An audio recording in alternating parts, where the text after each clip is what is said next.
Hi guys, welcome back to your last lesson for this week, factoring with complex numbers. This you can find on page 132 and 133 of your Springboard book. You will also want your pen or a pencil to take notes and probably a calculator. And what we are going to do here is we are going to factor quadratic expressions using complex conjugates. So what we talked about in our last video. And then we're going to solve quadratic equations with complex roots by factoring. Okay, so we talked a little bit about this yesterday, but when we had complex conjugates a plus bi and a minus bi, we talked about the fact that if we were to multiply these together, so when you multiply complex conjugates, it equals your a squared plus your b squared. Okay, so it would equal the sum of your a value squared plus b value squared.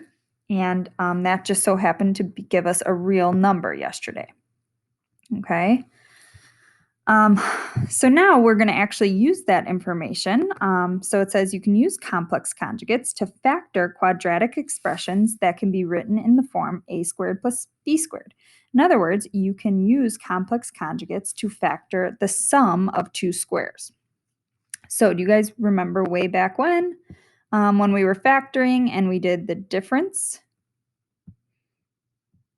of two squares? Okay, and we had something like 9x squared minus 25, right? And we would take the square root, and we would know, okay, square root of 9 is 3, square root of x squared is x, and square root of 25 is 5. So we would write this as 3x plus 5 and 3x minus 5.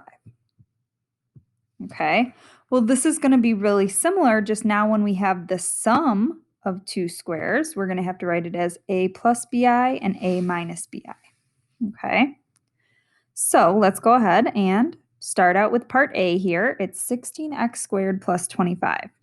So I would go ahead and take the square root of these, and remember, we're going to write it as blank plus something I and blank minus something I. So let's go ahead and fill those blanks in. So when I take the square root of 16, I get 4. And when I take the square root of x squared, I get x. So that's what I'm going to fill into both of these first blanks. Then when I take the square root of 25, I get 5, but I need to write that as 5i and minus 5i. And so these would be my factors, 4x plus 5i and 4x minus 5i, and these are complex conjugates. And if we were to multiply these back out, remember that those middle terms cancel, and you would get what we originally had. Okay? All right, cool. So now let's go ahead and try part B. And actually, before we go ahead and factor part B here and go right into taking the square roots, we can actually take out a GCF of 4. So 36 divided by 4 is 9x squared. And then 100 divided by 4 is 25. So remember with factoring that you should always take out a GCF if you can. So remember, you can do that at the beginning or at the end, up to you. But now let's go ahead and take the square root inside here. So square root of 9 is 3. Square root of x squared is x. And we're going to write that twice. And then square root of 25 is 5. And square root of y squared is y. And then remember, we also need the I on the end. So I know this looks a little bit weird, but we would write it as 5yi. Okay, so now let's go ahead and finish this up with a plus and a minus. And don't forget about that GCF that we took out in the beginning. So this is how we would factor 36x squared plus 100y squared completely. 4 times 3x plus 5yi times 3x minus 5yi. Okay, cool. Then let's take a look at this last one. And again, you can take out a GCF of 2 here, and you'd be left with x squared plus 4y squared. And then go ahead and take the square root of the first term. You'll be left with just x and, x. And take the square root of the second term. You'll be left with 2y, but remember you need your I because it's the sum of two squares. Then let's just finish it up with our signs. So we need x plus 2yi, x minus 2yi, and we need that 2 out front. So there we go. Okay. All right, awesome. So let's go ahead and move on now to the next page. We're going to skip D there. And it says you can solve some quadratic equations with complex solutions by factoring. So basically, these are the same steps here.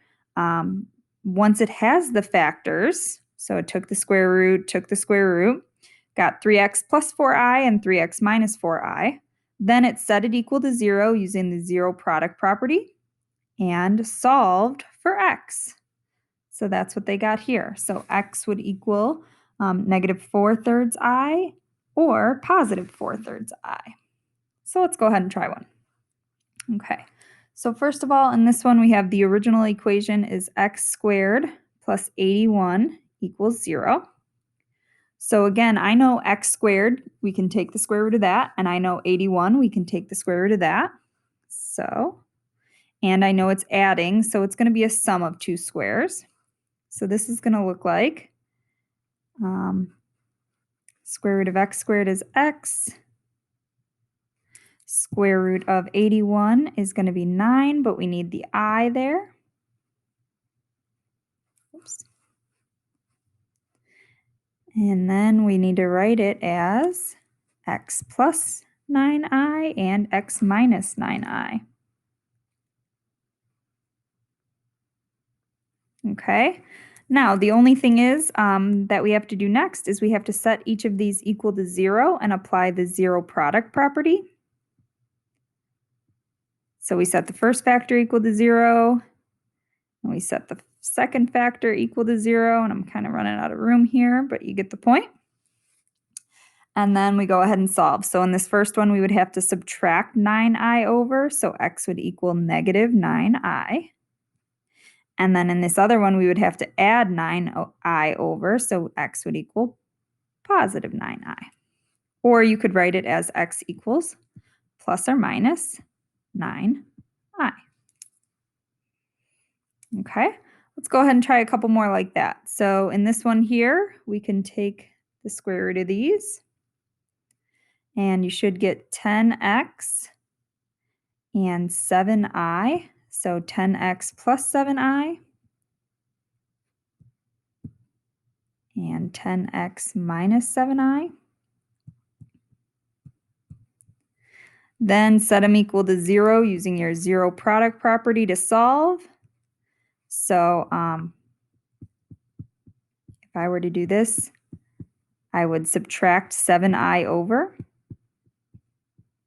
and I'd be left with 10x equals negative 7i. And then remember, you are solving for x, so divide by 10.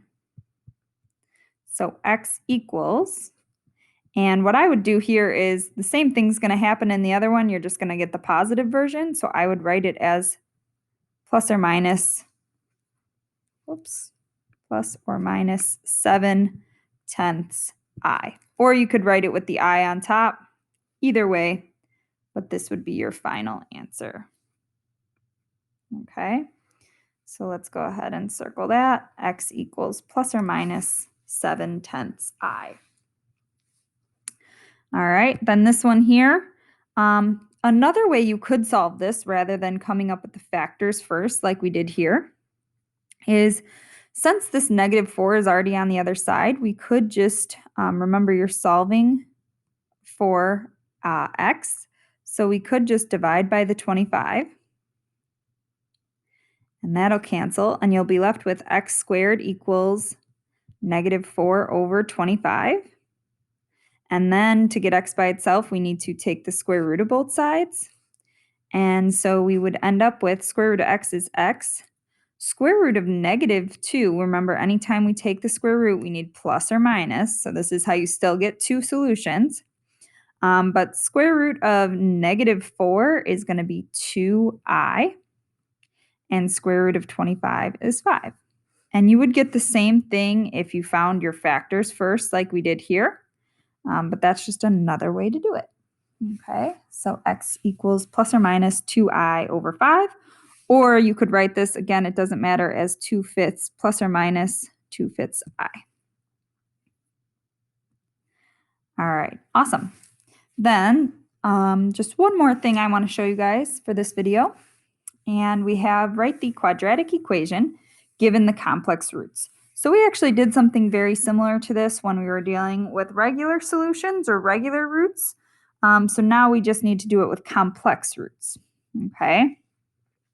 So it says plug into parentheses is step 1, meaning you just would switch the sign. So we're just going to subtract over this 2i and write it as x minus 2i. And then we're going to subtract over the 6i and write it as x minus 6i. So that's step 1. We got them into parentheses. Then we're going to FOIL or box method. So x times x, x squared. X times negative 6i is negative 6xi, or ix, however you prefer to write it. Then negative 2i times x is negative 2xi. And then negative 2i times negative 6i is a positive 12. Whoops.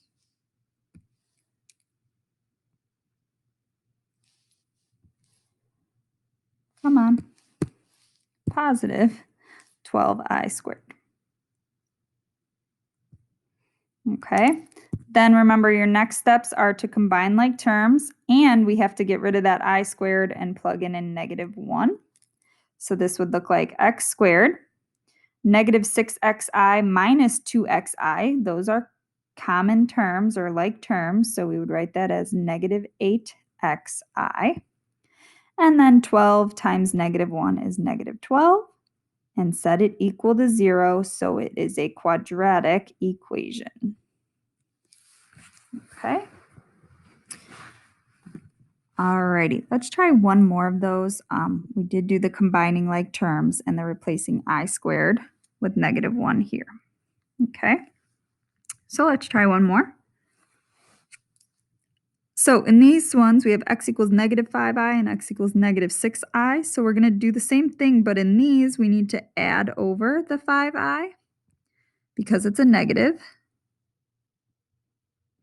So that would be x plus 5i times, again, same thing here. It's a negative, so we've got to add it over.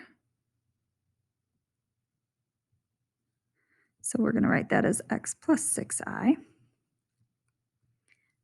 And then we're going to, and you could put the equals 0 here. And then we're going to FOIL. So x times x, x squared. X times 6i, my outers would be 6xi.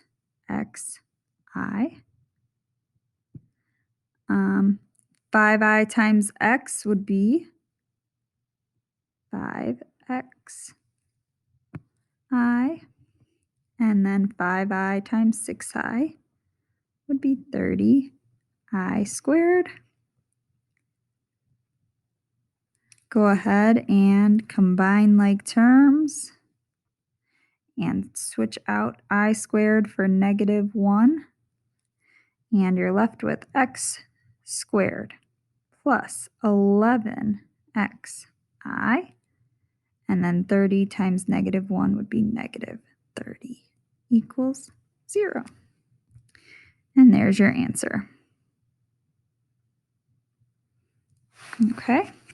So I have one more for you guys, and I want you to pause the video and try that one on your own. And then hopefully you paused, and here should be your answer. X squared plus 1ix, or just ix, or xi, either way that you had it is fine, plus 12 equals 0. Okay, so a couple of different things in this video, but hopefully if you guys have any questions, we can clear them up in class tomorrow. Alrighty, have a good one. Bye-bye.